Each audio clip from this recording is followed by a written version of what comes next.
Hello friends, welcome to IN Facts Canada. My name is Anne, a registered nurse here in Canada.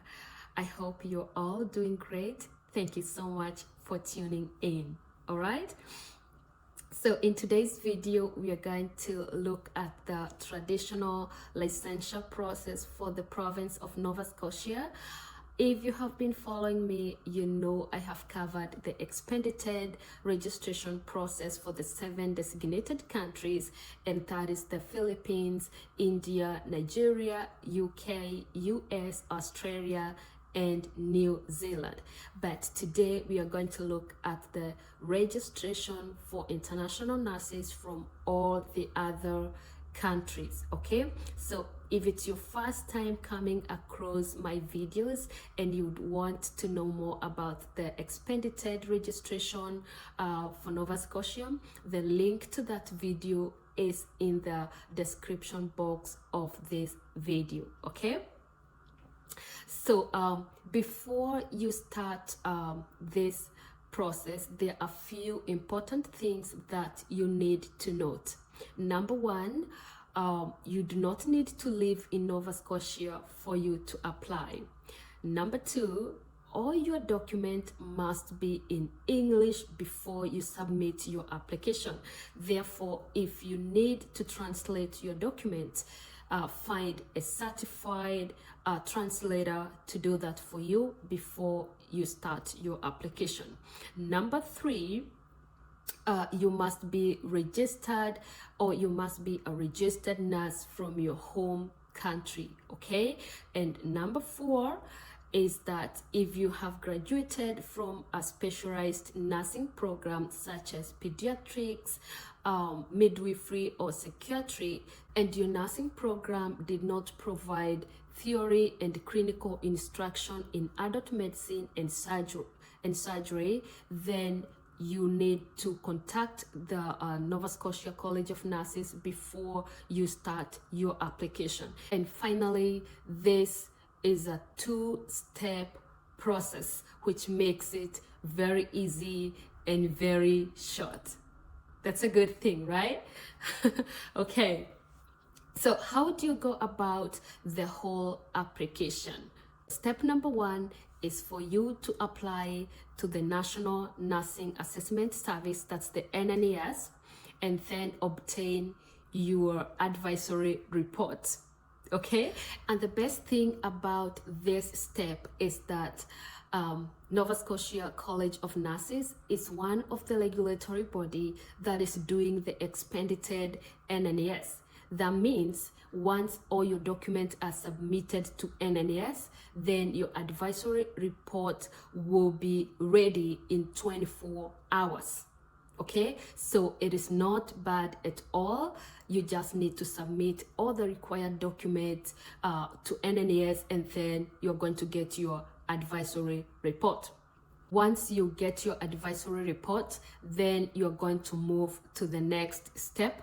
And the next step is for you to submit an application to the Nova Scotia College of Nurses. Okay, and all applications must be submitted through a registrant portal. So you're going to go ahead and create an account, and in your account you're going to select applicants from non-designated country. Okay, because we are doing the traditional licensure process, so you are going to select applicant from non-designated countries. Okay, and once you do that, then you're also going to pay your application fee. All right, in addition to all that, you will need to submit additional documents, and that is 2 photocopies of the proof of name document if they were not already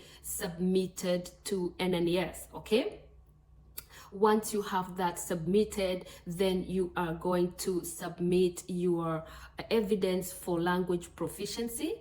And since 2022, Nova Scotia has been assessing the applicants for the language proficiency, and they have come up with a few ways to do that. And they are going to assess whether you have graduated from a nursing program where English or where theory and clinical instructions was carried out in English, and therefore they are going to consider that. The other way they are doing it is by checking your current or your previous experience. If you worked in a setting where English is the primary language from any country, then they are going to consider that. If you have taken any language proficiency test, and that is either IELTS or CELBAN, and you have attained the minimum score, that is a band of 7 for IELTS, then they're also going to accept that. Okay, so those are some of the ways they are going to assess your English or your language proficiency, and then they will determine whether you meet that requirement. All right, if you have completed any competency assessment from other regulatory body in Canada, then you can request your results to be sent to NSCN, because they are going to consider those results alongside other application information when making the registration a decision, which is a bonus to you. So if you are an international nurse,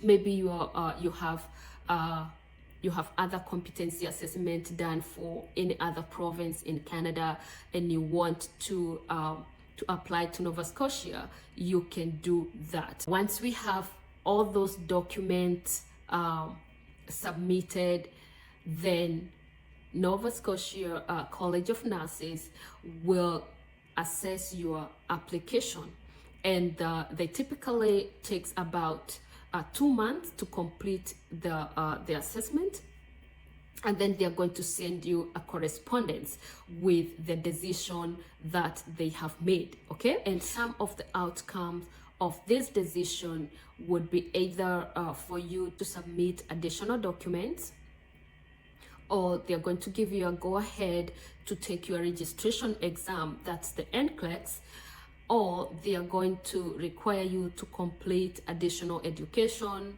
or a competency assessment, depending on the gaps that they are going to identify in your application. Okay, and once you are able to do that, then you're going to get your registration done and your license is going to be issued. All right, once that is done, then you're going to review the jurisprudence package, as well as going to submit your criminal record check, and then you'll be ready to practice in Nova Scotia. So basically, that's all you need for this application and for you to get registered. Very easy, very simple, and a very straightforward application. Okay, I wish you all the best. See you in our next video.